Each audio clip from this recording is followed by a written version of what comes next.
एक समय की बात है। एक छोटे से गांव में रहने वाली एक सुंदर सी लड़की चांदनी रहती थी। चांदनी एक साधु आत्मा की तरह सादगी से जीने वाली थी। उसके चेहरे पर मुस्कान का निरंतर आभास होता था। उसका सपना था कि वह एक दिन अपने गांव का नाम रोशन करेगी। एक दिन गांव में एक नया लड़का आया जिसका नाम सूरज था। वह एक स्वतंत्रता सेनानी के पोते थे और उनके दिल में गांव के लोगों के प्रति एक विशेष प्रेम था। चांदनी और सूरज की मुलाकात एक सामाजिक कार्यक्रम में हुई, जहां वे एक दूसरे से मिले। शुरुआत में उनमें बातचीत तो होती थी, लेकिन उनकी मुलाकातों से दोनों में कुछ खास बातचीत थी।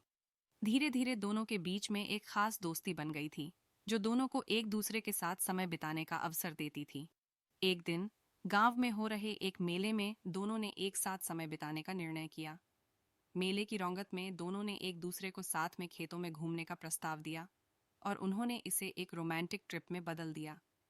जब दोनों खेतों में घूम रहे थे तो सूर्यास्त के समय सूरज ने चांदनी से कहा, तुम्हारी हंसी और ये खूबसूरत दृश्य मेरे दिल को छू रहे हैं।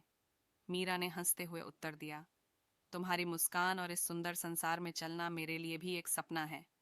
उनकी बातचीत में एक अजीब सी मिठास थी, जो उन्हें एक दूसरे के करीब ले आ रही थी। उनका प्यार बढ़ता गया और उन्होंने एक दूसरे के साथ अपने जीवन का सफर तय करने का निर्णय किया। वे दोनों ने गांव में अपना एक छोटा सा घर बनाया और उनका साथी जीवन शुरू हुआ।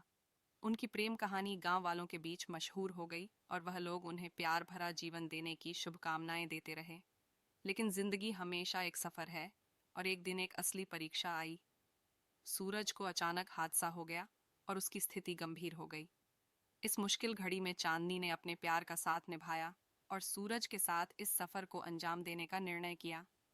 सूरज ने अपने आखिरी पलों में भी चांदनी के साथ होते हुए महसूस किया कि प्रेम अनंत होता है और वह हमेशा उनके दिल में जिंदा रहेगा। इस कहानी से हमें यह सीखने को मिलता है कि प्रेम में कभी कभी हमें अपनी मजबूती दिखानी पड़ती है।